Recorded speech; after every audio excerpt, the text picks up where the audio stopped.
Good morning, guys. Natalie Martinez. Today the girls have came up with their own little invention. They are coming up with paper squishies. I've never actually heard of them, but I guess that's a thing. So they're gonna go ahead and take it away today and they're gonna create their own paper squishies. Hope you guys enjoy the video.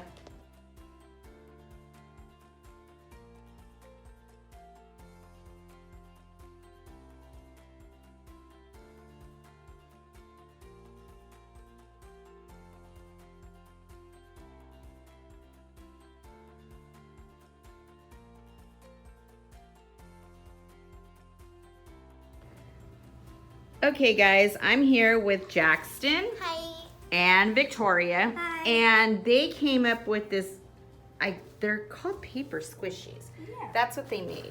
They made these prior. I made the Takis. And so this is something that they decided that they wanted to do. So today what they're going to do is they're gonna walk you guys through on how to make paper squishies. Take it away, Victoria.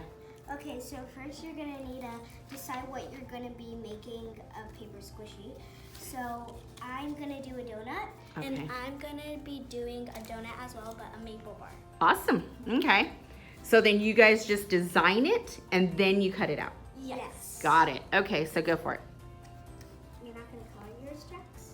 I'm gonna cut mine out first. Here it is.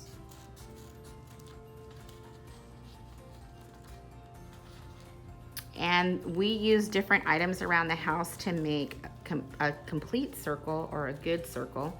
And as you can see, Victoria used the bottom of the glue to make the inside of her donut. No, she used a foam cup for the... And for Jackson's maple bar, we actually used the glue bottle again, and we just laid it down and used that as a frame for it. And then we just made it bigger. So be creative. So all you need for this is paper, tape, crayons, markers, and batting from like Walmart. We had some batting here, so we're using what we have. And be creative. We also have more in the closet. Yes, we do.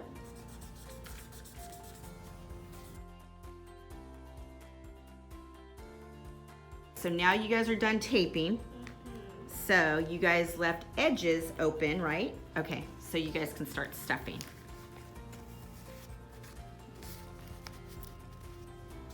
Good looking out, just be careful with the scissors. That way it helps you get them into the far edges, correct? That you can't get your fingers in. All right, let's see yours, Tori. Awesome. Okay, and once you guys are done stuffing, what are you guys gonna do? Finish taping it. Finish taping it, so sealing it. Okay, awesome. Okay, so let's see. The end result, she made a Takis container. Well, this was my first one, and then I made a maple bar. And let's see. Unfortunately, there's a lot of tape that is involved with this. I know they were, in their minds, they've used, I guess, staples. But that's quite a bit of staples, so I'd rather use tape. We use staples, and then sometimes we would use glue, but the teachers would have to do it, and it would just end up a big mess. Because it would get glue everywhere, it would be sticky. Okay. All right, Victoria, let's see yours, babe. Okay, so my first one was pizza. Awesome. And then my second one is my donut. Nice, perfect. And she likes her donut better than her. The donut is so super cute, but so is the pizza. All right, guys. Awesome. Great craft. Great creative minds. Good job, guys. Say bye. Bye.